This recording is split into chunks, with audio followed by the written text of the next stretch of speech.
जो भी साथी नए जुड़े हैं वो हमारे चैनल को सब्सक्राइब करें, मैथ्स विथ मिलन को। चलिए 74 नंबर, दो संख्याओं का एलसीएम और एचसीएफ का गुणनफल 48 है, दोनों संख्याओं का अंतर 13 है, तो संख्याएं ज्ञात कीजिए।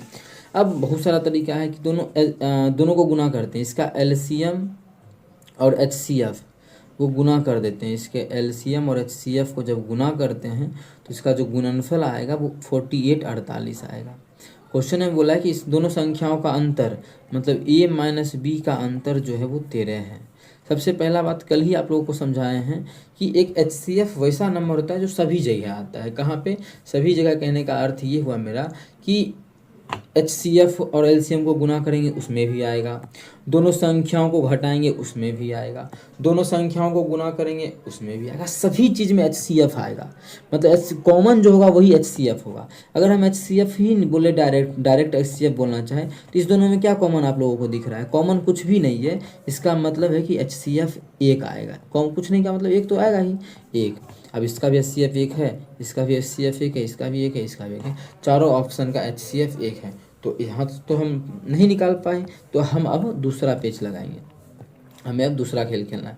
पहला बात, दोनों का अंतर हमें चाहिए कितना? 13 है। तो दोनों का अंतर 13 इसका है, बिल्कुल ये भी अब पूरा है, ये भी 13 दोनों का अंतर, ये भी 13 होगा, ये भी 13 होगा। अब दोनों एलसीएम और एचसीएफ जब निकालेंगे तो उसका गुणनफल जो है वो 48 होना चाहिए। अभी हमें एक चीज़ दिखा, पहला बात कि अभी एक चीज़ ये हम लोग को दिख रहा है कि इसका जो है एचसीएफ तो एक आ ही गया है, बचा एलसीएम 48 होना चाहिए क्योंकि एचसीएफ तो एक है।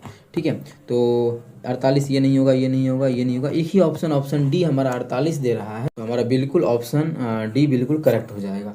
ये चीज़ समझ में आया कि एचसीएफ एक कैसे पता कर लिए। अगर किसी बच्चा को नहीं समझ में आ रहा तो पहला दूसरा क्लास में इसका बेसिक हम समझा चुके हैं, जिससे कि क्लियर हो जाए कि कॉमन का क्या कहानी चलते रहता है, कि हम क्यों बोलते हैं कॉमन।